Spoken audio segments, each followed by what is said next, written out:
At the pre-show.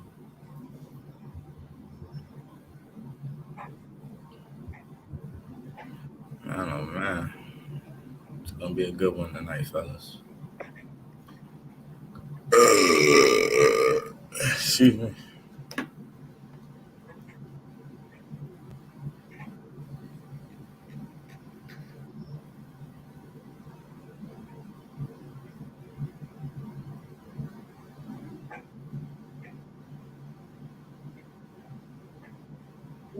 Disconnected.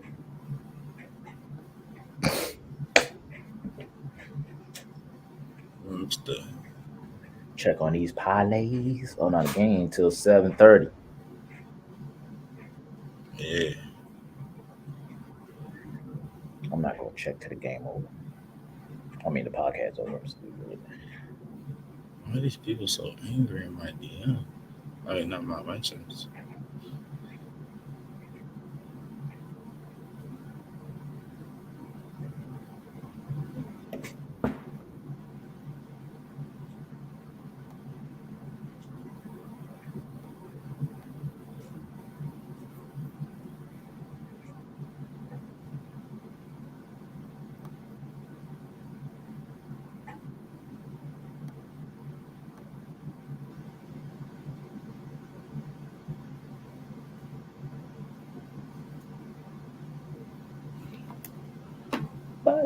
Why these D-Rose fans? Huh? Oh man, I don't. We can have that. We can have that conversation another time because niggas are delusional. I'm very upset. We're delusional, bro. A nigga told me the Grizzlies roster built to win now. I said, what the fuck are you? What? What aspect of what? They got a good team, man.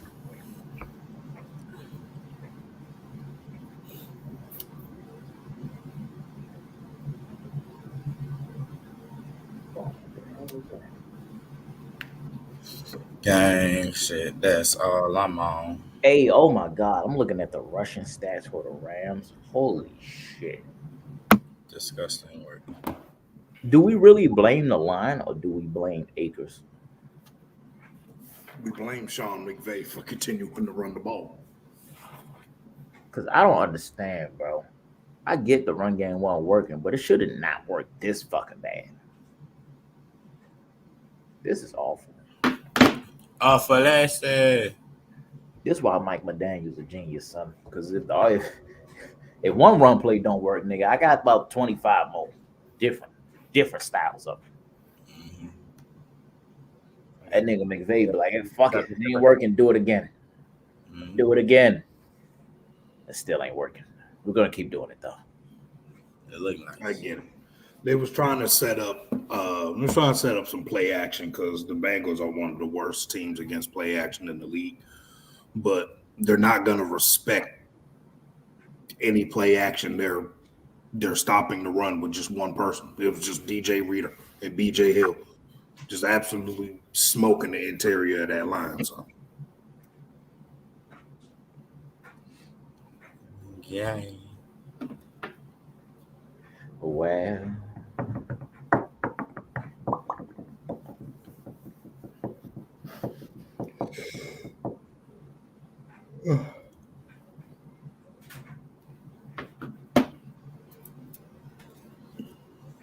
I think we're ready for the show. Special. All right. You know, the copyright for that.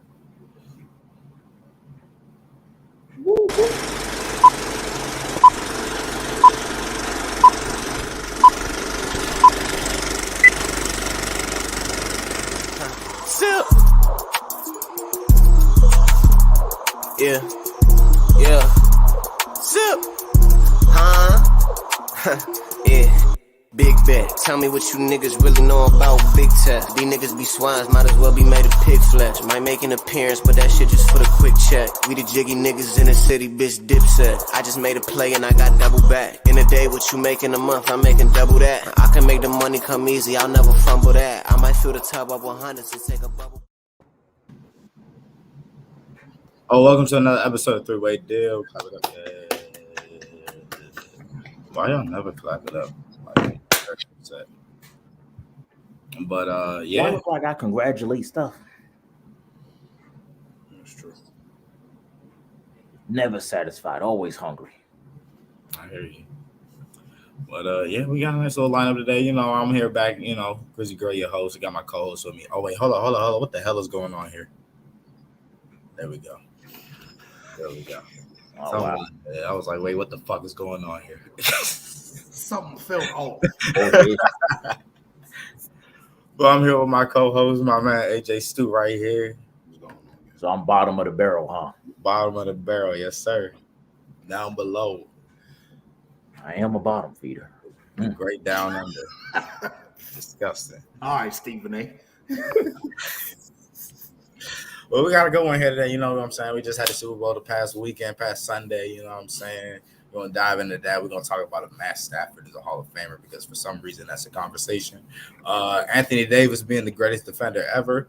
Huh? Cincinnati. You saying Anthony Davis? I say Anthony Davis, my bad. Aaron Donald, my bad. No, keep going. I'm listening. Is Aaron Donald the greatest NFL defender ever? You know, I'm good for some Anthony Davis propaganda, son. What's the Cincinnati Bengals' next move? We're gonna get into the NBA trades headlined by the blockbuster trade of Harden and Simmons in Philadelphia and the Brooklyn Nets. But let's go ahead and dive into our Super Bowl. I don't know what number that is. LVI preview. Review. Been a lot of Cincinnati, you know, came out there, did what they tried to do, didn't work out, pissed off Aaron Donald, and lost the game 23-20. That's my general summary of it. Yeah, go ahead. I'm listening, Don. Oh, well, my summary was the plan for Cincinnati was working at the beginning, as we predicted, Stu. They came out with quick passes, quick hits, boom, boom, boom, so that you make sure Joe Burrow doesn't get touched. And he didn't get touched until something just happened, and you just so happened to piss a certain nigga off. Next thing you know, Joe Burrow got hit like 5 times straight. I shit you not. I fucked up. I was like, yeah. Literally every drop back became a sack after that. I was like, oh shit, this is gonna be over. This is over. Even though the Rams wasn't even responding enough on offense, it didn't matter. Because you knew the Bengals weren't going to do shit. They couldn't even get in the field goal range, which is really their bread and butter because their kicker just don't miss. They couldn't even get there. He was 20 for 20 during the playoffs, too. What the fuck? All you had to do was get in field goal range, and you automatically get points fucking with the Bengals. They couldn't even get there, bro. It was terrible. The whole, you know, quick passing shit was working early in the game. It was working. The running game wasn't working for Cincy either. So they were relying on the quick game, and I guess it was you kind of have to start off with that because you know you're not going to be able to run the ball. You don't have the line for that, and you're going against a defensive line that they just ain't playing that shit. Yeah. Ashawn Robinson and Sebastian Joseph Day came back, and of course AD and Aaron Donald and Greg Gaines and them guys. They're not allowing you to, you know, get your feet in the ground running the ball. But what happened was at halftime, the Rams was rushing 4, dropping 7 before half. And that sounds, you know, like a sound strategy, but they were double and triple teaming Aaron Donald almost every play. So the adjustment was to line somebody up over top of the center in the second half so that the center would, at least for the first second and a half of the play, they would be occupied thinking, you know, okay, somebody's, you know, I have to block somebody. So they couldn't give help to Aaron Donald's side. Yeah. Because shit, the Bengals had the ball for like the first 4 minutes of the second half, even though they scored 14 seconds into the damn half. And then the very next play, they got the ball back because it was 18 last. Skoranek dropped the pass. Eli Apple, not Eli Apple. I think that was Mike Hilton caught the pick, or Chivo, one of them caught the pick. They were lining them guys up over the center. So after, I want to say about maybe 10 or 11 minutes left to go in the third, they made that adjustment. After that, there was nothing, like absolutely nothing that the Bengals could do. Von Miller got into his bag. Aaron Donald got into his bag. And, like you said, they pissed him off. They riled him up a little bit, which is just dumb, just stupid. But he was going to do that anyway if he was getting single blocked regardless. Didn't matter if he was the happiest nigga on the planet at that moment. If you had Akeem Adeniji or Quentin Spain one-on-one with Aaron Donald, you was going to get smoked. So that's the adjustment they made defensively. You know what I'm saying? And Burrow just couldn't do anything, bro. Like, they scored 2 touchdowns, right? One of them was when T. Higgins tried to decapitate Jalen Ramsey, and they didn't call it. I don't approve. If it wasn't for that, they probably wouldn't have got past midfield for the rest of the game, bro. That's how stifling the Rams defense. And I mean, the Bengals defense was really, really, really good as well.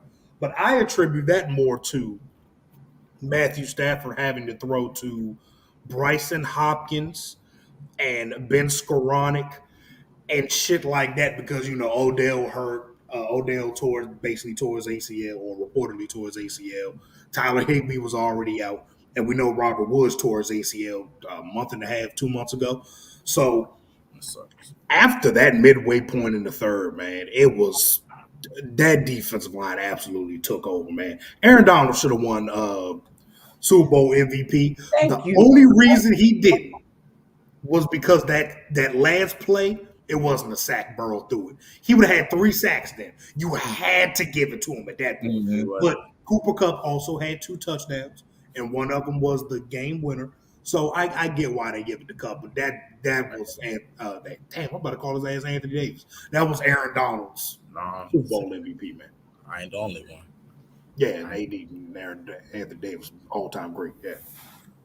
All right, but let's go ahead and dive into our next topic. We got the hot topic of the week is Matthew Stafford, Big Matt Staff cannon on, Hall of Fame worthy. And, I'm going to give my little piece on it, and then I'm going to let y'all take it away. I actually had to type this one up today. My first beginning argument is nobody was ever considering him Hall of Fame before the Super Bowl win. So why does this Super Bowl change anything, especially when he wasn't the MVP? Mm-hmm. That's my first question. He has the same amount of accolades as Brad Johnson, Tampa Bay Buccaneer legend. I just want y'all to know that also. Minnesota Vikings legend. Boy. Minnesota Vikings legend, Brad Johnson. He's Tampa Bay. He won a bowl there. He's Tampa Bay. Come on. That's Warren Sapp Super Bowl, son. It's Derrick Brooks Super Bowl. You want a Super Bowl. But yeah, but I just don't think that he has the Hall of Fame resume yet. You got to get more accolades under your belt. You know what I'm saying? Mm-hmm. And just, speaking on the previous, I want to say 5. I'm not even going to say the previous. Yeah, about the previous 5. I'm going to just bring up the ones that we care about. We got Peyton Manning, the last guy to get inducted. I'm not even going to talk about what he's done in the NFL. And you want to follow up after that with Matt Stafford? That's what you're telling me? Mm-hmm. We got to stop, we got to stop the disrespect. You know what I'm saying? We got to control ourselves just because a quarterback wins the Super Bowl that, we should start pushing Hall of Fame and all these different kind of standards and agendas and whatnot. You know what I'm saying? Doesn't even have the same amount of accolades and stats as Brett Favre or what's his name? Kurt Warner, as I would say, probably. Mm-hmm. Freaking Ken Stabler and Troy Aikman for real. So they had the previous last 5. I'm telling you, bro, he don't match up with him. I'm telling you, bro. Those were the last 5 QBs inducted into the Hall of Fame. And he still don't got the resume to bang with Ken Stabler, bro. I'm telling you. But, although I still think that, although Detroit may have held him back, I can't excuse that from his resume and whatnot, as well as a lot of people like to point out and what he's accomplished. I'm glad he's finally getting the team and coaching that he deserves and whatnot. And obviously, you see it paid off year one with the Super Bowl. So I just think that, we need to relax on the Hall of Fame talk and just, see how it pans out with a couple more seasons, down the line with this roster and, these weapons with Cooper Kupp, Robert Woods, and now Odell Beckham Jr. if he, decides to stay, they get re-signed and whatnot. So yeah, we just got to relax. That's all I got to say on it. Donald? There's no way in hell he's a Hall of Famer. And even if he is a Hall of Famer, he's damn sure it's not first ballot, bro. How many years he been in the league now? Since 2007? 10? Oh, I see 10, 13. One Pro Bowl. That's it. One Pro Bowl. That's it. And that was the year Calvin Johnson damn near had 2,000 receiving yards, bro. That Pro Bowl year, he only threw for like 4,000, had 22 touchdowns and 12 picks. Rookies do that shit now. That wasn't even his best. That wasn't even his best year. His best year was really 2011 when he threw for 5,000 and had 41. 41, yeah. Yeah. I mean, same exact stats he had this year, actually. Yeah. Same exact stats. Guess what? If he probably did more than that of that type of shit, maybe. Exactly. But it's more than just stats and numbers when it comes to the Hall of Fame. Everyone knows this. Fucking T.O. got denied the first time. And that nigga is top 3 in every top 3 ever. Bro, it's about what did you do? How did you, and you're a quarterback. You have to lead your team to the playoffs. You got to have playoff wins under your belt. If you win a championship, yes, that's a huge boost, but can you go back? Can you win it again? This, that, and the third. It's all these stuff. There never was a season where I looked at Matt Stafford and thought he was a top 5 quarterback that year. Not one single season have I thought that. Is he a good quarterback? Yes. Was he good for Detroit? Yes. But unfortunately, it wasn't enough to change the franchise around. And I don't want to hear, oh, it was Detroit. I've seen quarterbacks change franchises around. I mean, shit, for fuck's sake. Joe Burrow, come on, man. We know about the Bengals, nigga. They haven't won a playoff game in 30 years. They just went to the fucking Super Bowl. You couldn't even do that. So, like, we gotta relax. It's almost reminding me of when Joe Flacco won that Super Bowl. And what was the conversation after that? Is Joe Flacco an elite quarterback now? He got the ring this season in the league. That was an amazing playoff run. And then 14 touchdowns, 0 picks. Yeah. What he gonna do? Hold on, guys. I'm still Joe Flacco, nigga. Yeah. Don't put me still in mid. I'm still mid. Relax. Not put me in this. Like I said, it's a good postseason. It's a good regular season he had. He's a good quarterback. But the Hall of Fame is more than just numbers. It's more than just numbers. And even then, his numbers ain't all that at all. And it's such a pass-happy league. And a lot of his numbers are really inflated because Detroit would have to throw. They're losing all the fucking time. They're losing all the time, and Detroit never had a fucking running back. Really. Nigga had to hand it off to Joe Bell, Reggie Bush. I got Calvin Best. Yes, sir. Great job, Calvin, yo. Fuck the run game. I got Calvin. They were never really a team built for the run. No routes every play. Yeah. You feel me? Detroit was never built for the run. So all they had to do was throw. I drafted you first overall, nigga. You better throw the ball a lot. That's all it is. He's not a Hall of Famer. He's not. No. All right, man. So I agree. He's not. But to play a little bit of devil's advocate in there. Boo. Troy Aikman. Boo. And Eli Manning are in the Hall of Fame. Eli Manning not there yet. He will be. He will be. Troy Aikman and Eli Manning. He got 2 bowls. That's why I say numbers. Eli got 2 bowls. And he was Super Bowl MVP. That's why I say numbers don't matter all the way. That's why I say it. These are accolades too, yo. You gotta have a resume. You gotta have accolades. The problem with the conversation is we're trying to put him in the Hall of Fame right now. Is he on pace for it? Sure. Yeah, absolutely he is. Yeah. If he plays at this level or just even slightly lower, the 41 touchdowns ain't gonna happen every year. If he plays a little bit, if he plays this good or a little bit better, 3 or 4 years, he'll have just as many passing touchdowns as guys like Big Ben, Yep. He gotta Phillip get an Rivers, MVP for me, yo. Eli Manning, all think- that shit like that. He gotta get an MVP or something for me. So Yo. what? Eli Manning, Big Ben, and Phillip Rivers don't have. I don't think he needs it. You gotta fill your resume at least something, bro. Just He because just you needs a playoff like record. how we said he's it's a gonna pass end happy up- league. You gotta he's inflate his gonna stats, end and up then all he has is champion. stats. He's gonna end up a champion. He has a Super Bowl champion. He's gonna end up with the most 5,000 yard passing seasons. He's gonna end up with more than 350 passing yards. He's gonna probably end his career with a winning record now, depending on how the I don't know, man. Aaron Donald, kind of. I don't know. AD retired. You can cut that shit right now. No, that offense is still lethal. Cut Nigga. that water off right now. They still gonna score, but I think he projects to one. Sure. Yeah, that's but true. right now, No. absolutely the fuck not. Absolutely the fuck not. So he's never been universally recognized as a top 5 player at his position. At all. Ever. You could argue maybe this year. Maybe. Probably this year. But he wasn't even top 3. For half of the season, we thought Kyler Murray was better. For a good portion of the season, we were like, shit, Cardinals ain't lost yet. And Kyler's an MVP candidate. We wouldn't even talk about Matt Stafford until, they fell off a little bit. So that's a few things. He's not on the all-decade team. He has 0 all-pros. He has 1 Pro Bowl. What else I'll write down? He has 0 MVP votes. 0. None. He has a comeback player of the year, and that's it. That's it. Super Bowl champion. He got a few 5,000 yard passing seasons, which is admirable. Right. Don't get me wrong. And I get it, like his stats are a little bit inflated. But his stats, even if he played in 2005 when they were run heavy, if he played for Detroit, they were still going to throw the ball a lot because they fucking suck, and they were going to have to get back in the game anyway. Mm-hmm. So his passing attempts were going to be through the roof. And he had 1 year, he threw the ball 700 times. Like, god damn.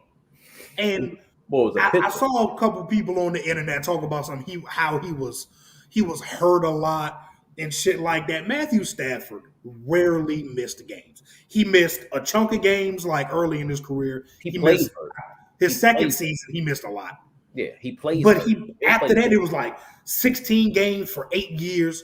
Mm-hmm. Then I think it was 2011 or 12. No, like 14 or 15. He played 8 games, and he was on a trajectory. He had like 2,000 yards, like 20 touchdowns, and like 6 picks through like 6 or 7 games. So he doesn't have any MVP votes, and he only has 3 30 touchdown seasons. Just for reference, Phillip Rivers has 6. Big Ben has 4. Eli got 3. Matt Ryan got 3. Tony Romo got 4 of them, nigga. Exactly. Like, you cannot tell me Matthew Stafford would go into the Hall of Fame right now. In a few years, yeah, cool. Right now, he's in the Hall of very goddamn good. That's it. He got to give me something, yo. All he needs is repeat this year a couple more times and get a playoff resume going. That's it. If he ends up top 10 in passing touchdowns, you can almost lock him in there. You have to lock him in there. Yeah. And it's not like when they won the Super Bowl, it's not like Matthew Stafford was lights out, man. It's not like he was out there just dotting shit up. And to a certain extent, that's not all his fault. Just his second best receiver was already hurt.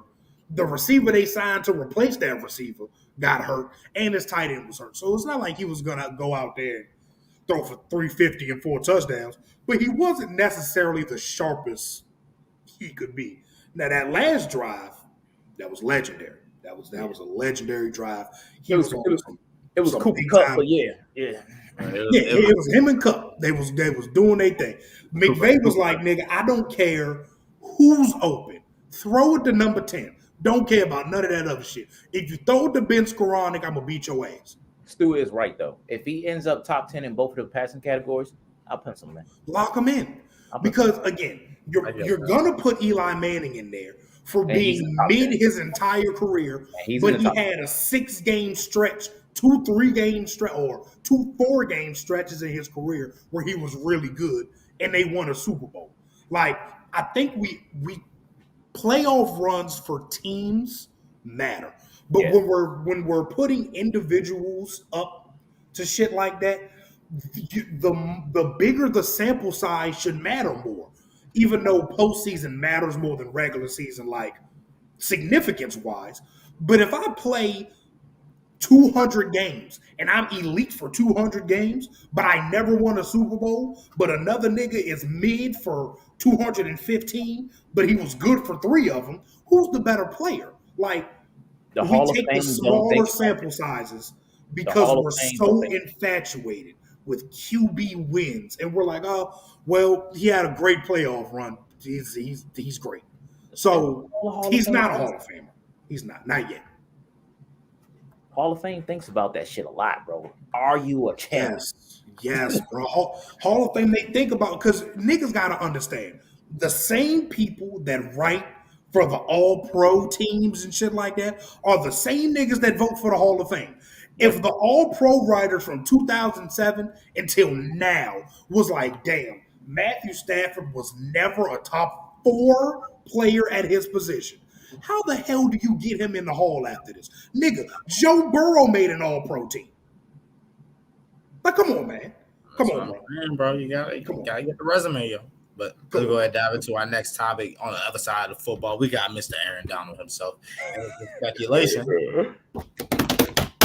he might be the greatest defender ever already right now. Before, and there's been speculation also that he might retire. So we're gonna dive into 2 parts of this right here. We're gonna talk about. I'm gonna try to say, obviously, 1, if y'all think he's gonna retire, and 2, where does he rank on y'all greatest defender ever list? I'm gonna go ahead, pop this joint off. I'm just, go on a little rant right quick. Aaron Donald, right? He's been a Pro Bowler for 8 years. Been first team All Pro for 7. Oh, wait, hold on. I gotta show y'all something right quick.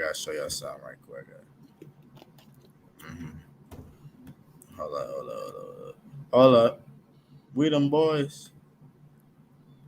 I want y'all to see that right quick. Yeah, I want y'all to see that. Can y'all see that? I see him all the way at the top, nigga. That's all I see right there. My bad. That's all I need to see. Nah, you good. Nigga, legit. Hey, you see Aaron Donald all the way at the top, right? All right, yeah. So, Hall of Fame all 2010s team, you know what I'm saying? Defensive player of the year, 3 years, defensive rookie of the year. 98 sacks right now, 23 forced fumbles, 226 quarterback hits, a game-winning Super Bowl play, and second half performance, double team rate of 64%, still with a pass rush win rate of 23%, which is fucking insane if y'all don't know that. And I don't want to get into the triple team stuff, but and also he broke the 40-yard dash for interior defensive lineman. Just throw that in there, sprinkle in there. Definitely a Hall of Famer at 30 already, but I definitely do think it's a little premature to be calling, Aaron Donald the greatest defender ever. He top 5. I give him top 5, but it's guys. I'm gonna just go ahead and start with what I think a lot of people are gonna say is Reggie White, and Reggie White, he definitely had a longer impact than AD has had already, but AD's still not at the end of his career, so we think we might, we ain't gonna know yet, but Reggie White literally still has 100 sacks more than Aaron Donald, and he's probably played 6 or 7 more seasons after Aaron Donald did.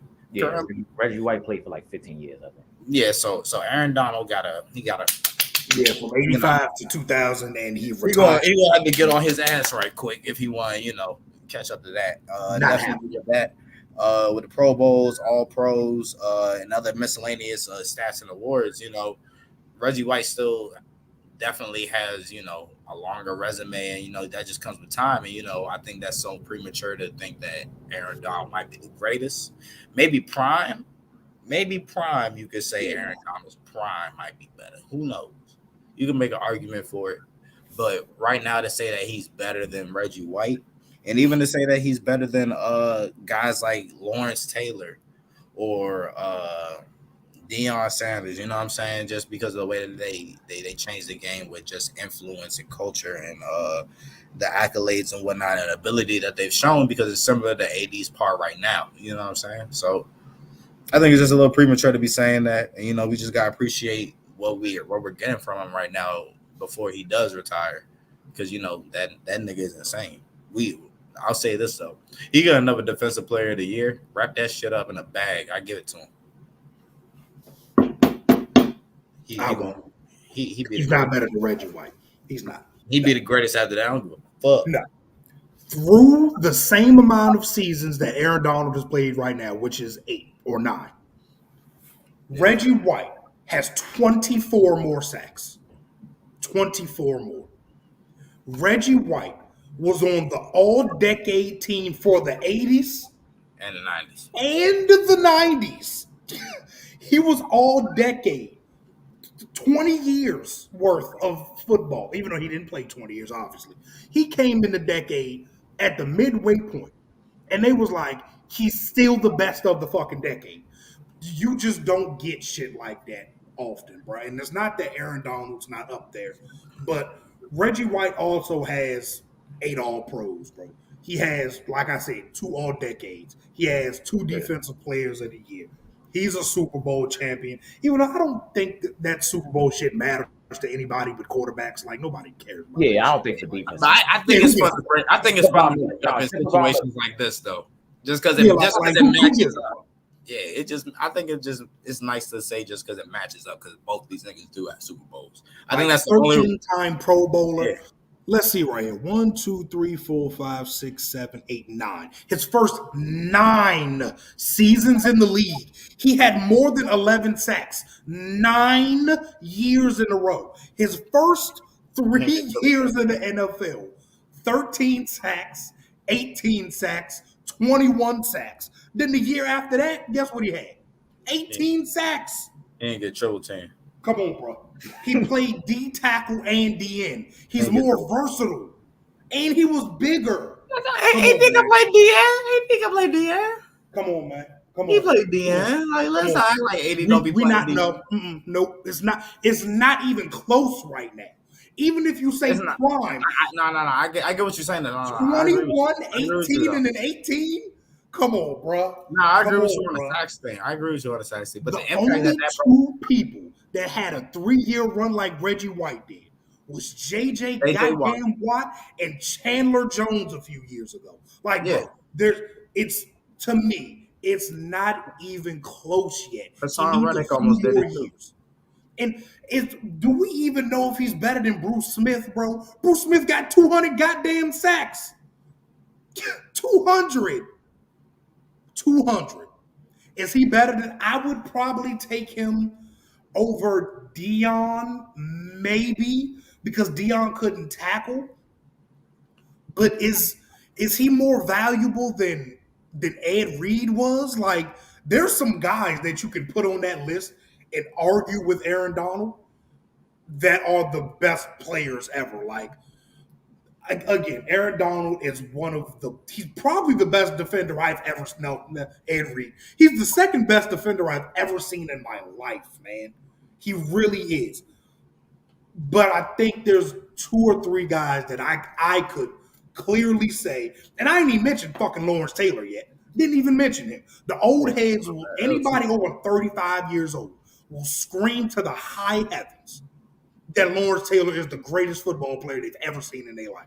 So you got Lawrence Taylor, you got Bruce Smith. For me, you got Ed Reed, you got Reggie White. There is tons of guys that you could put up to Aaron Donald's standard. And shit, if J.J. White's body didn't turn into mush after 6 seasons, we'd still be talking about J.J. White. Oh, yeah, we would. You know what I'm saying? So AD's up there for sure. And if he retires right now, first ballot Hall of Famer. I put it like this. Aaron Donald is a top 5 pass rusher ever, easily. But top 5 defender?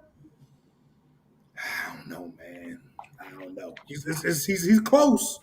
He's close, but he might be at 4 or 5, but he's not the best ever. No. Oh yeah, for sure. Not yet. He definitely on the back end of that 5, maybe. You know what I'm saying? In the middle of the 10, in the middle of the 10. Like, bro, Reggie White was 37 and he had 16 sacks. Like, come on, bro. Come on. Man among men. This shit just didn't make no sense. Man among boys, my bad. Go ahead, I'm Don. listening, Ronald.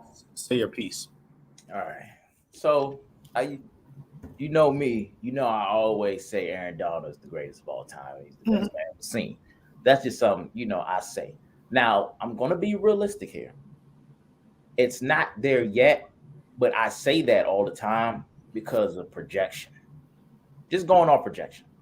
8 years in the league, he's already at 100 sacks. Will he catch Reggie White or Bruce Smith? Absolutely not. I don't think he will, but he would be close, and that's good enough. 8 years in the league, he already has 150 tackles for loss. 150. That's top 10 all time already. JJ Watt is second all time, by the way. 177. That's my goat. You want to know number one? Turn up. Terrell You Suggs. said what? Terrell Suggs. Yep. T Sizzle. Ball so hard, universal. So hard. Yes, sir. But think about that. 150. 200 is the top. This is Aaron Donald's 8th year. Yeah, man. He's gonna finish his career. If he don't retire, he's gonna finish his career at number 1. He might blow that shit out the water. I ain't gonna lie to you. So line it up with the accomplishments he has. 8 years. Ever since he's got drafted, he's made a Pro Bowl every year. He's been an All-Pro every year except his rookie season. He was drafted in 2014. He's on the All-Decade team for 2010. Nigga only had to do 6 years. 3-time Defensive Player of the Year. We don't know. It's not over yet. But he already got 3-time Defensive Player of the Year. The projection is there, bro. It's there. All he has to do is just keep being him for a couple more years. This is only his 8th year. Reggie White's played 15 years. Imagine if Aaron Donald played 15 years. He probably still won't catch the sacks. But everything else, all the accomplishments are going to look ridiculous. You think this is his only All-Pro year if he stops? If he keep playing? This is not going to be his only All-Pro year. Right. Generally speaking, too, Aaron Donald is usually a healthy person. He gets banged up every now and then, but he plays through it. Yeah, because he's getting his ass triple team. He be having 300-pound niggas beating his ass for 90% of the game. Damn near tore his chest last year still. And he played. You feel me? Like, so he takes good care of his body. God willing, it keeps up. He stays healthy. Being available all the time and being a highly productive player is really all you need to keep projecting yourself up. And I think that's something Aaron Donald's going to keep doing. I don't see nothing stopping him. He's going to end up with like 200 plus tackles for loss. He already has 100 sacks. I'll see him getting in. I'll give it a 130, 140 range. I think he retires, bro. I don't want him to retire. For what? I don't think it's about not that I don't want him to, because I would love to see Aaron Donald. Here's my thing though. Play. Does he have anything to prove though? He got a chip. He's already known as the greatest defensive player of his generation. What the fuck else he got to prove to y'all? Like, he playing. Be the greatest ever. That's up to him. Not everybody gives a fuck about that shit. He's going into the Hall of Fame the second he hangs his jersey. Right, okay, I get that. Okay. Who cares? Bro. But like, if you have the aspirations to be the greatest of your decade, then why not have the same aspirations to be the greatest ever? That's just literally because he's been literally the next step. Ass beat for a decade now. Yeah, keep doing He's been getting doubled, and we love it. We since love it. 2014. It's and the greatest because of it. He's 6 feet tall. It's not like he's this mammoth, huge human. He's small for defensive lineman, nigga. He's tiny. He came in the league at 280, 285. But he's still that's a little defensive tackle. Nigga, a muscle hamster, but you know he is, bro. He is. But just like the McVay thing, niggas were like, "Why would McVay retire?" He started coaching when he was 31. You think you want to do this shit till he's 60? Yeah. He already said he don't. He said, "Fuck no, I'm not doing that." And that nigga said, "I'm too have stressed y'all at a young ever, age." Sean McVay has a podcast. If y'all don't know, the name of it is slipping my mind, but I've heard him talk on it a few times. I'll put it like this: Tony Romo gets $18 million a year from CBS to call 18 games a year. That's tough. Sean McVay would get 25 mil easy. So that's more than what he's making as a coach. And you don't have to go through that stress. Shit, man, nigga, I'm going at 40. I got 3 more years. If I get another chip, hoorah. If I don't, I've been to teams and just talk. I've been I'm to not 2 gonna lie. NFC championship games. I would love to hear McVay talk football. Nigga, he's a genius, bro. I'm gonna find the name of the podcast. I don't want him and Romo in the booth at the same time. Ain't Oh, gonna fuck, be no, it's gonna be too much ain't gonna talk. be no point watching the game. Too much talking. Both y'all niggas shut the hell up, nigga. Get They're Jim. like, yeah, they come out of the wing tee, say, it looks like it's about to be a play action roll out to the right. You know, we gonna look at the plays and shit. Like, where's Gus Johnson when you need him?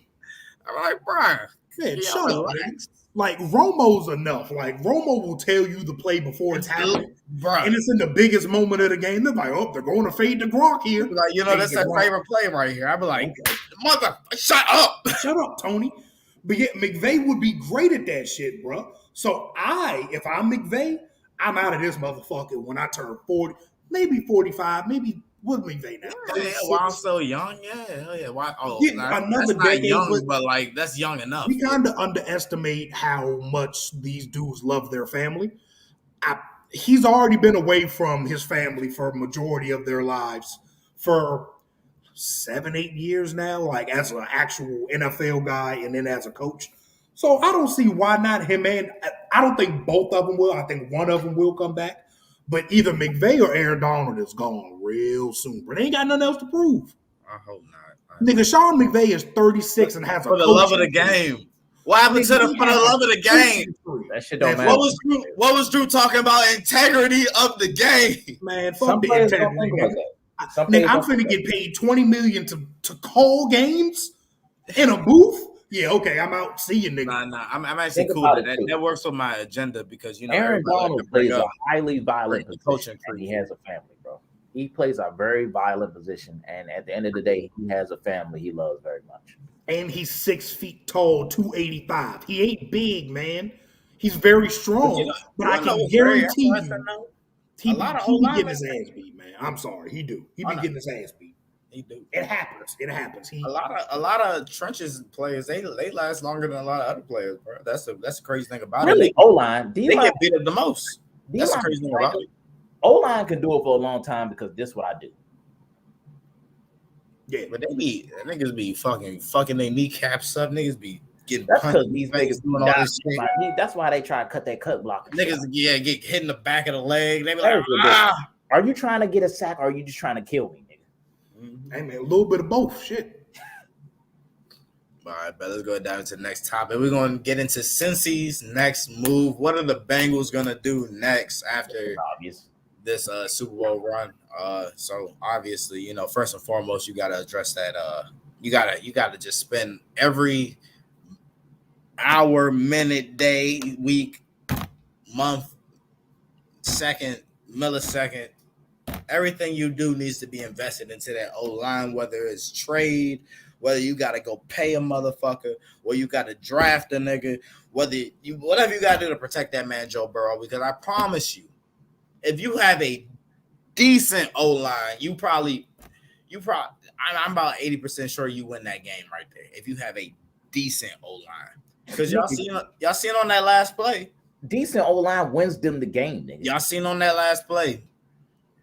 Jalen was beat. That nigga was laying on the fucking turf, and Jamar was like, yo, right here. But luckily, Aaron Donald was who he is, and so, Yeah, but I mean, I don't think them getting good offensive linemen would have stopped that anyway. Nigga, it don't matter if you not against that nigga. I think if you have a decent old lineman compared to, whoever the hell is out there, I think you might get a split second longer. You might just a split second. I'm not talking about 2 seconds. I'm talking about just a split. just to get that pass off, just to let something happen. You know what I'm saying? That's just the way I feel about it. But but granted, I did say this in my notes. Granted, AD and Vaughn turning up like this was inevitable. Yeah, So it wouldn't matter. It just it wouldn't really. matter. Yeah, so Wouldn't but matter. I still stand on if you had a decent O line. Von Miller that fourth quarter. Yeah, they was turning up. As soon as AD was about to choke a nigga out, I was like, "Yep." Nigga, my PTSD flared up seeing Vaughn. Nigga, they was doing some Sorcerer Supreme shit that entire full. Vaughn and AD was just taking turns having a Hall of Fame off, nigga. They was like, who greater, nigga? Let's take turns. Vaughn was just the way Vaughn bends the corner, but also keeps his shoulders. He did this lined up on the target. The one sack he had, he did a stunt move inside, and the nigga bent like he was on the edge. I was terrified. Yeah, but his fucking shoulders straight at the quarterback. I'm like, how the fuck do you do that? That should be sick seeing that shit, bro. It doesn't make any sense. But for the Bengals, man, it's definitely offensive line. I just want folks to realize that this offensive line isn't going to be fixed in 1 year. It's not, bro. It's not. It is hard to be a good offensive line. The Chiefs did not. That offensive line was still mid. It was still Orlando Brown was twerking, nigga. He was getting smoked. At least you got the best center in the NFL. That's all Orlando Brown. Tooney, Trey Smith, and you got Creed. Yeah. But you're not gonna draft a Creed and a Trey Smith every year. That just doesn't happen. Yeah, you're not. The right tackle position is out of whack. They got Lucas Niang, and I think his name was Austin. Losing Mitch was a big one, definitely. Yeah. So it's going to take a while, but they need to invest a lot of resources in the offensive line, and especially in depth pieces too, because offensive line, there's going to be injuries. And if you trot out there again with Akeem Adeniji and Trey fucking Hopkins, it doesn't matter if your left tackle is Jonathan goddamn Ogden. You're going to get smoked. The key with offensive line, you don't have to have 5 all-pros, but what you do need is 5 niggas that the defense cannot take advantage of on any given play. The whole Bengals offensive line, save Jonah Williams, got a big-ass red target on their chest because they all stink. Every single one of them. If you just get 5 solid guys, that offensive line is much better. But I think there's even a bigger problem than the offensive line. Zach Taylor got to go. He has to go. All year, that offense has been mid-scheme and play call-wise. The saving grace was that Burrow's really good, T. Higgins is really good, and Jamar Chase is better than everybody he lines up against. That's what saved the Bengals offense all year. Zach Taylor fucking stinks. Okay, best example to me, that third and 1. You'll see before Aaron Donald ended the game. Why is Samaj P. Ryan in the game? That was for my parlay. That was for my parlay. I called it parlay at that point. I don't care if Joe Mixon needs every bit of oxygen in the stadium. Get his ass out there. You cannot have Samaj P. Ryan in one of the biggest moments in the game. And again, Joe Mixon probably wouldn't have broken that tackle. He averaged 4 yards a carry that game. I mean, he did a lot in the second half. They had a few good runs when they were playing well for that one series. That shit, bro. I think he gets that shit because P. Ryan, all he had to do was reach an arm out. I think Mixon would have cleared his body on that bitch. He might have, but he was getting pulled down by Aaron Donald regardless. So I don't know if he's getting that first down. But you have to have him out there. Zach Taylor is bad. He is a very bad coach on a team of guys offensively and defensively that Lou Morono and them guys locked in for. They were solid for the regular season. If I put it like this, if the Bengals won the game, they would be going down that playoff run as one of the 5 best defensive playoff runs ever. The Bengals allowed 23 points more than once. But they only allowed 23 points one time after October. one time. The last game was February the 13th. That defense, it was crazy throughout the second half of the season, man. Crazy. And Zach Taylor couldn't muster together a decent enough offense, even with, offensive line fucking stunk. But you got to have something. You got to have answers to shit. You know what their answer was? Throw it to Jamar Chase. That's not going to work all the time. Like, even though he got up on Jalen on early in the game with that crazy one-hand catch, and then at the end of the game, Jalen was kind of extra aggressive on that comeback. He tried to jump that motherfucker. Jalen was doing a great job on Jamar most of the game. So at some point, Jamar's going to get taken out of the game if you have a guy like Jalen Ramsey. You cannot rely on your players making superhuman plays the entire game. You got to draw up some shit that makes life easy on them. The Bengals get no layups. They get no layups. The Bengals is all home runs. So Zach Taylor's a bigger problem than the offensive line to me. And then I think they got to get some playmakers on defense, man. Like I said, the defense had a historic run throughout the first even the fourth game. It was really good, even the Super Bowl.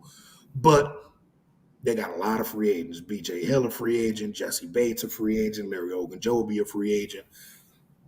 You know what I'm saying? And you're not going to get repeat dominant defensive performances on a yearly basis unless you have multiple superstars on that defense. Yeah. I don't think the Bengals have that. So I think they need to address get a few more playmakers on defense. Yeah.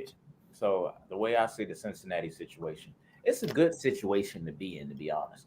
They're going to end up having $57 million in cap. That's the third highest. That's the third highest on the team. So really, realistically, when you think about your free agents, do you want Quentin Spann back? I say no.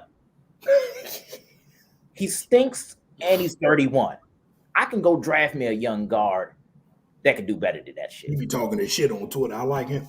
Yeah, I like guys that talk this shit. Yeah. Second up is Eli Apple. Not signing that nigga. Twerk City. I'm not. You feel me? He played 87% of your snaps. I can draft a better nigga. I know I can. You feel me? I can go get a playmaker. Or I have money. I hope I ain't gonna go that far because Cincinnati loves to spend their money on quarterbacks for no reason, like Trey Waynes, where they ended up having to cut. Let the shit go. Just draft a corner, bro. That nigga's never gonna let that Trey Wayne shit go. So the thing with Jesse Bates, I think it's common sense to franchise tag the nigga. Yeah. And I think the safety tag's only like $12 million anyway. Yeah. So yeah. So I think that's legitimately what's gonna happen. Although they have the money to pay that nigga. And I feel like this season he did earn his money. He was very good in the postseason. He had a stretch where he was ass, but he also had a stretch where he was very good. And then the postseason, he was very good on top of that. So I think eventually they'll lock it in. CJ Uzomah, he's a fan favorite. He's going to be a cheap option. I would keep him around. Ogunjobi or BJ Hill, I ain't gonna lie, you're gonna have to pick one. Yeah, can't do both. Cannot do both. You don't have to do both, honestly. You really don't. So, and they around the same age. Just pick one. The rest after that, shit don't matter, man. Vernon Hargraves, Trey Flowers, niggas that stink. You feel me? Niggas that stink. So, you clearly are good at drafting. You got Logan Wilson, you drafted him, Jermaine Pratt, Davis Gaither, you drafted Chase, Burrow, whoever's drafting for Cincinnati right now is doing a good job. Keep doing what you do. Make this team, keep building a young foundation, but at the same time, you have $57 million. Do not be afraid to spend that shit on the right positions. Don't go and give a fucking cornerback $30 million and shit like that. Calm down. You don't gotta do that. Just like Teron Armstead is gonna be a free agent. There's no reason I don't see these niggas throwing cash at him. You better throw some money at that nigga. There's no reason not to. If I'm them, I probably don't go after Armstead because Armstead gets hurt a lot, man. Like, he's really good, but he gets hurt a lot. And I think the way this postseason has shaken out for them, the last 3 teams they played, Jeffrey Simmons was on one. He beat their ass. Tennessee had Chris 9. Jones was on another. He beat their ass. Aaron Donald was gonna beat your ass if it don't matter who was out there, nigga. It could have been Quentin Nelson and Zach Martin. He was gonna beat somebody ass regardless. I think you got to go get you a good interior offensive lineman, man. You have to. If it's Ryan Jensen, if it's Brandon Sheriff, you got to throw bread at one of them two.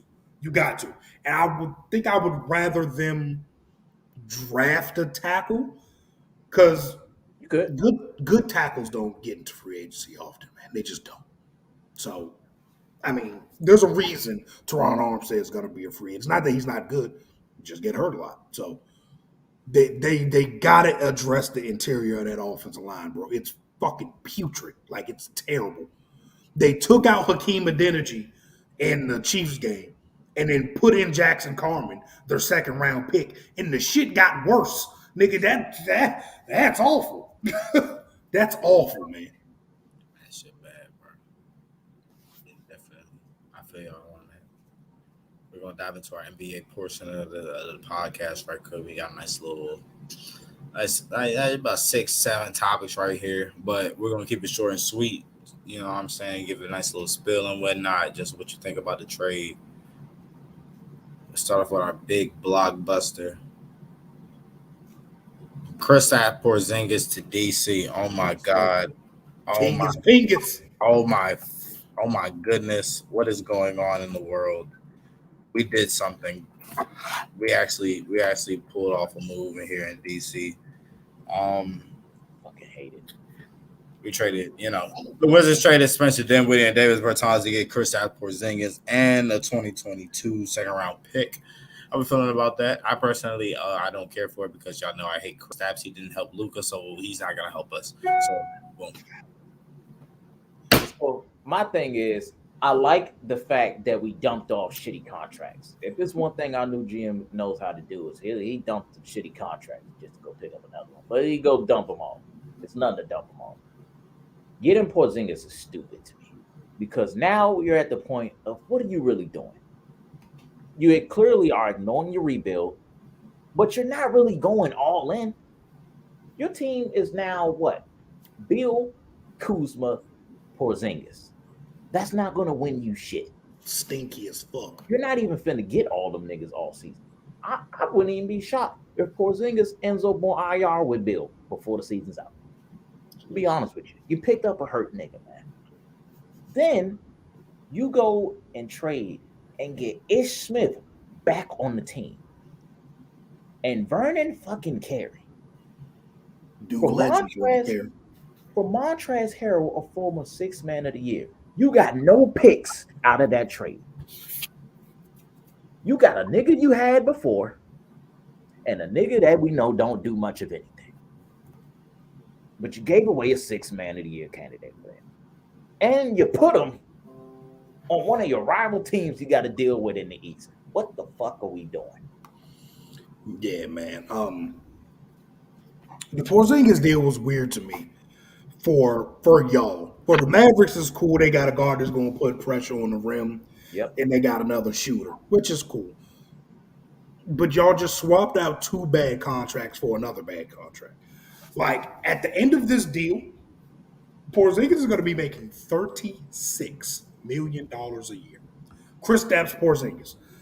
I think it's not that it was a lateral move because Kristaps, even though he's shown us that he's not all the way up here mentally, like, not that he's slow or anything. He just doesn't care enough about the game for real. Like, he doesn't process it enough. He's not physical enough. I think he still could be not serviceable. I think he could be a good player under the right circumstances. Yeah, I get that. The problem is the Wizards stink. And we don't know what direction they're going in. Like, I don't know what they're trying to do. Because you could have went all in on the rebuild, but you were so hard pressed to keep Bradley Beal because you want to sell some tickets. I get it. You got young players like Denny and Kispert. Neither one of them guys are those brothers are role players, man. That's what they are. That's what they are at this point. You don't have anything else to cling on. And Again, I don't think it's a lateral move because getting rid of bad contracts is always a good thing. But I don't see how you, unless Kristaps next year, because this year's a wash. Who gives a shit? If next year, unless he averages like 21 and 8 for the whole year and plays 90% of the games, man, you was just trading bad contracts to get rid of them. And then you got a player with potential, but potential is just a word. Nigga, I need you to actually do something. Yeah. And Kristaps hasn't shown us that. So Yeah. it was an okay move, I guess. I mean, Oh, yeah. big name move, so Fucking they'll sell some tickets. Rebuild already. Yeah. Get rid Yeah, of just Bill. blow it all up, please, I don't know bro. why the fuck we want to keep building around Bill. He's not a number one option guy. How many And years? he's about to be 30 anyway. Yeah. How many years of the shit you got to see, nigga? Fuck. But yeah, we're gonna dive into the next joint. We got Sabonis and Halliburton trade the Kings and the Pacers, making a nice little joint. You got Tyrese, Halliburton, Buddy Hill, Tristan Thompson, and DeMarcus Sabonis, Justin Holiday, Jeremy Lamb, making a nice little swaps between teams and whatnot. How we feeling about it? I personally think that I feel like nobody really won this trade. You're goddamn right. Like, I feel like, teams gained things, but also lost things. So, like, you know what I'm saying? Like, it's just like you didn't. I feel like just nobody really won this trade, Yeah, this shit is weird on both sides because Sacramento, again, this is another team you don't know what the fuck they're doing. I think they're not. They're trying to build something now. So against the bonus, okay, that's cool. I said Darren Fox the future. I mean, and I get it. I don't like it, but I get it. Because the thing is, with Sacramento, after getting the Aaron Fox, you went and drafted 2 more guards in the top 10, nigga. 2 more guards. Bro, what are you doing? And then you just traded one. The Bagley pick stunk. Traded him too. Yeah, you got Sabonis. I love Sabonis. I do. Great player. Not a fan. I'm not giving up Halliburton for him. I think Halliburton is a nigga I would have built around. I think Halliburton and Sabonis would have been a good combo. Here, nigga, take Fox. Take Mitchell. I'm not giving you Halliburton. That's where I had a problem with it. On the Indiana Pacers side, what the fuck? Are you really? I know you're trying to rebuild and you got Halliburton. What are you finna do with Brogdon? Now you got him and Brogdon's just sitting there, 30 years old, on a big contract. On a big contract. You gave Sabonis away. Okay, cool. You can probably move Miles Turner to the 5. That's cool. Nigga, stay hurt though. You ain't really get. If you claim you're gonna rebuild and start young, you don't have nothing to really build on from it. You feel me? You ain't really build on nothing from it. You got Halliburton, which is good. You're probably shocked that you got that, but that's really all you got from it. You still got your problems to deal with. I think it was just a lateral trade for both teams. Nobody gained anything. Okay, I lied. The Kings lost the trade, but they lost the trade because it's not because Halliburton. I'm a fan of his. I'm not as big of a fan as other people are. He's a good player, good pick and roll guy. I think his ceiling is literally Malcolm Brogdon, which I'll get to the Pacers. But the Kings traded a player who they just drafted. Was that last year? That was last goddamn season that they drafted Halliburton. You got a steal in Halliburton. And he was like the 8th or 9th pick. Why the fuck would you trade him for Domantas Sabonis? Right. Sabonis is a solid player. But him and De'Aaron Fox skill set do not mesh at all. At all, bro. It doesn't. Neither one of them can shoot. De'Aaron's not some maestro in the pick and roll. They both need space to operate. And then you traded Buddy Hield, who's your best spacer. So now you got this backcourt. I don't even know who's starting at the 2. And they got my boy off night Davion Mitchell, who's a baller. I love Davion. And they got De'Aaron back there. Like it just didn't make no sense. Now the Pacers just re-signed Brogdon to all that money, and then traded for the 23-year-old version of him. It just doesn't make no sense Then they traded Karras and they picked up Buddy Hield. They're not keeping Buddy Hield after this year. They're going to trade Buddy as soon as the offseason ends because the Lakers are going to be calling, the Pelicans are going to be calling, the Bucks are going to be calling again. Endless teams want Buddy Hield's shooting ability. So they're not going to keep him. So maybe they can get some draft capital out of that. But, bro, they didn't gain anything. Like, I don't think Halliburton moves the needle for me at all, bro. Like, they got to completely restart this shit. Like, blow it all up. As soon as you can trade Brogdon and Buddy, they got to go. If Tyrese is your best player, him and Miles Turner, I mean, fuck it. But at least you got a direction going forward. You know what I'm saying? I got you.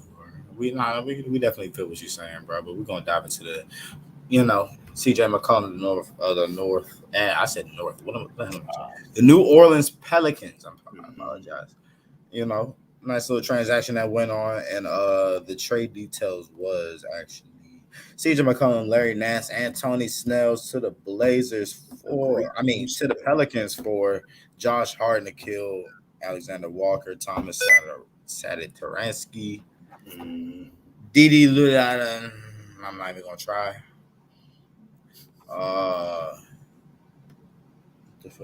And a lot of draft picks, 3 draft picks to be exact. So I really don't know how I like that fit with CJ coming to the Pelicans. I mean, like, it provides you more of an offensive spark. You get more shooting. You're spacing the floor now, finally, with Zion, I guess, more. But, when you still got big men like who the hell is the big man down there? I don't even know. Valanciunas. Yeah, Valanciunas. Well, I mean, Valanciunas can space the floor. So, you're trying to do a little something different. But when you got a guy like Zion, you're trying to focus it around him and Brandon Ingram. You got to be able to space that floor. So I think that's definitely a positive. Tony Snell stinks, so I mean, that's not really a plus. Larry Nash, he's starting to spread the floor more. Seeing him knock down some corner threes and whatnot. You know what I'm saying? He's becoming more useful, in different places. But the Blazers, I feel like they don't really win this. I feel like they're just going through the motions. And shit. Like, they're not really trying to improve anything. They're just gonna let Dame suffer up there, and Dame wants to suffer. So yeah, his ass want to grind, do we? Grind, nigga. Yeah, man. Now you playing with Josh Hart as your 2 guard. Yeah, I like Josh Hart. Josh Hart a good player. Grinding ass 2 guard right there. He finna get some boards, not some points, nigga. His ass finna get 11 rebounds, nigga. But I like the trade for both sides, man. I think both teams won. Portland, because they got rid of CJ's contract. I follow a few Portland Trail Blazers fans on my Twitter. They were ecstatic, nigga. They didn't want CJ McCollum no more. They didn't want their contract no more, man. They want a fresh start. So I like it for Portland. Josh Hart's a good player, you know what I'm saying, and for New Orleans. If y'all watched any Pelicans game this year, that backcourt is awful. Like, it fucking sucks, bro. Devontae Graham, 6-man. They got, I forgot my man last name. It was like Alvaronzo or some shit like that. Bad player. Nikhil, bad player. I don't even know if Kira Lewis played for real this year. But the best ball handler on their team was Brandon Ingram, which is not a problem. But Brandon Ingram is a wing, bro. So they spread the floor. They get another ball handler with CJ. I still think they need more of a playmaker. When Zion does, if Zion ever fucking comes back, I don't know what's going on with Zion. I really don't. But I like the trade, man. It gives them another guy that can create, because they haven't been bad this year. They're a solid team even without Zion, and that's because a lot of people don't watch them.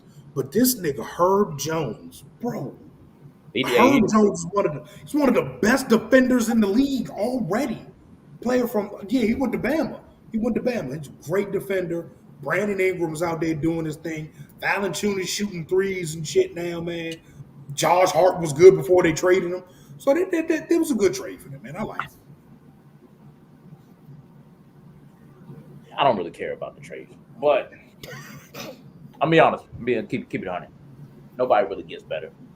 New Orleans just on this thing. They just wait for Zion to come back. Bro. Yeah. feel me? You got your veteran guard, which you very much do need because every other guard on the team fucking sucks. But feel me? I think it benefits New Orleans a little bit more because when you do get Zion back, now your team has somewhat of a little bit of a structure trying to get going. As far as Portland go, I don't know what you want to do, bro. Yeah, you say you want to surround Dame. This is a weird way of doing it, but they surrounded his ass all right. They put some bodies around him, though. They put some bodies around him. Don't worry, he's gonna get paid. Don't worry. His ass wanted to be surrounded, did he? All right. We're gonna get dive into our last segment of the night. We got the blockbuster trade, the real one. We got Mr. James Harden on his way to the Philadelphia 76ers for Ben Simmons to the Brooklyn Nets. Full trade details are that, Harden and Paul Millsap go to the Sixers. The Nets get Ben Simmons, Seth Curry, Andre Drummond, and 2 first-round draft picks from 2022 and 2027. I kind of like both looks. I'm not gonna lie. Yeah, I like it for both teams. I do. I think both teams, they're gonna be able to prosper from this. The one thing that I keep thinking about is for some reason that since they said Blake came to the Nets and he wasn't dunking no more than a nigga dunked, that Ben Simmons is gonna come out here and shoot a step back 3 or something. No, right here. Don't put that in the parlay. Don't bet in the parlay first game. No. Slow your roll, brother. Slow your roll.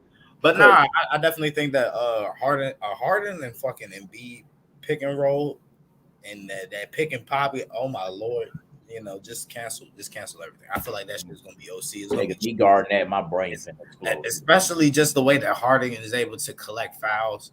And then now he's paired with Embiid, and he got the floor spaces that he has. I mean, you don't have Seth Curry anymore. That's a bummer, but don't give a fuck. Yeah, you'll make it work. Tobias is gonna knock down some more. Somebody else will step up. Matisse will start. Matisse. No. Keep it there. That's not what we pay him for. No. Keep it there. So this is what I like out of the Philly trade. You get a true ball handler. You trade the one away, you still get a true ball handler in James Harden. Because let me tell you right now, Tyrese Maxey is like they ball handler right now, and that shit is going awful. The nigga don't pass, chucks a lot of shots. He's a two guard. Maxey, I love Maxey, but he's a scorer, two guard. I can have him at the 2 and be fine with that. So having Harden control the pace of your team, fine with that. Combining him with a MVP season type big man right now, love it. Give the space off Embiid. Harden has this. He has a good season. He has some 30-point triple doubles. That's shit that you need on your team. You gave away Seth, but I don't give a fuck. I'm giving away whatever I need for Harden. I keep an elite defender in Thibault. That's all he is. Do not make him a spot up shooter. He's gonna chuck up threes. Never gonna make them. Just keep defending. So I like that for Philly. To the championship team, your role players got to be a little bit more. I think eventually they'll find some more in the offseason. They just really wanted Harden first. Go ahead, land Harden, then we'll work. As far as Brooklyn go, didn't Brooklyn get Drummond out the trade too? Yep. It's beautiful. It's beautiful. I needed a big man. I get Drummond. I get Ben Simmons, who can guard 1 through 5, be the ball handler, and play elite defense. I keep Kyrie. I can keep Kyrie at the 2 if I really wanted to. Kevin Durant. You don't need no explanation. You feel me? And I get Seth Curry, who's a great shooter. Because that white boy. Mr. Harris, huh? Yeah. So really, it's a win-win for both. I like it. Brooklyn's going to be the better team out of it. They don't. And the thing with Ben Simmons coming to Brooklyn, it's less pressure because he was the number 2 option in Philly. You feel me? In Brooklyn, he don't have to be that. It's less pressure. I don't need you to score a lot. He averaged 18 without shooting. Keep doing that. Just be the best at what you can do. Now, developing a jumper, you should want that for yourself as a player. But we already know Ben Simmons don't give a fuck about basketball. So just be great at what you're doing. Be a great rebounder, elite defender, elite passer. I'm fine with that. I have KD and Kyrie. Your pressure's off. There's still pressure because I want to ring, but the pressure's off. Yeah, man, it was a good trade for both sides. For real, I like it for Philly. Not just because they got Harden, but they got to keep Maxey and Thibault, man. That's big time. I kind of wish they traded Tobias Harris because Tobias, God, he's awful. He's just bad.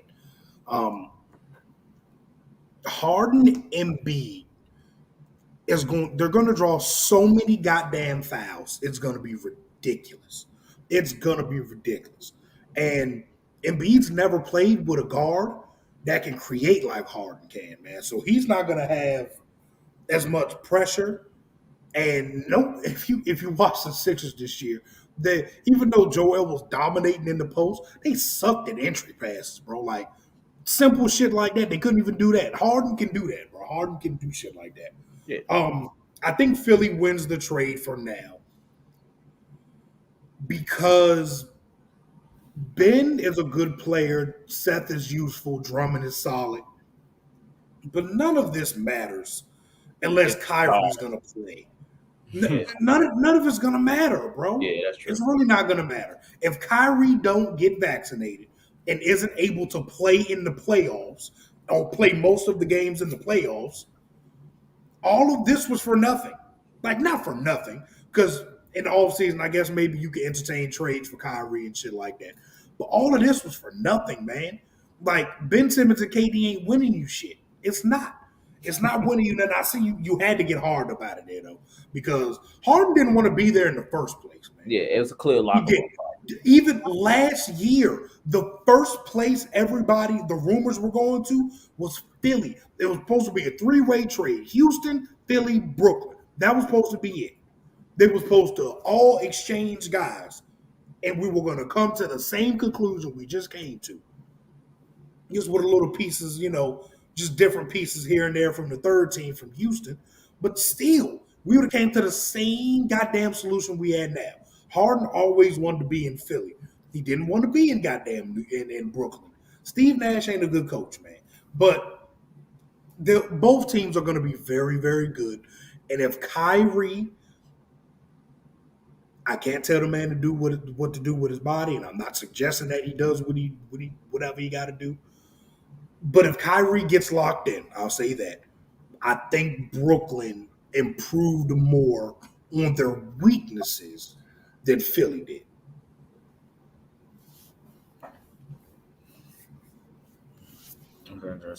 All this shit for the Suns to win my bad. No, you're right. I'm listening. Man, they ain't doing it. All this shit for the Bucks to win the East. There's some frauds, Joe. There's some fraud. Yeah, the Bucks. Yeah. Giannis too, back to back. Y'all just wait till Russell Westbrook starts playing good. Y'all need to call Dragic. Go ahead, sign Dragic. You you want to. Goran Dragic is finna be a Laker, nigga. Why not? You know who his best friend is, man? This boy Luka, nigga. He going to the Mavericks, man. Come on. You don't got to do that, man. Nobody want that white European ass backcourt like that. I mean, they be getting they cook. They get their buckets out. That shit's supposed to be happening for the Spurs and shit, man. Carlisle left, man. Get some culture in there. Yeah, switch it up.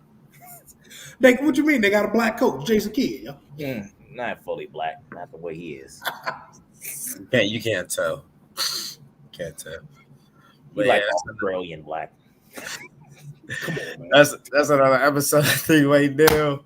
Appreciate y'all for coming out. Got my boy Stu down below and the great down under. Your host Grizzly Gray. Stu, say what you gotta say. I love y'all, man.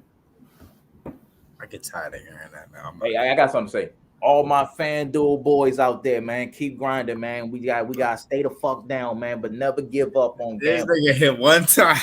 I don't care if you lose your family, your house, your job, all that, yo. Keep the IRS came to my house this weekend, son. Keep gambling. It's gonna pay off. Stay hungry, stay humble. I hate keep you. Putting in the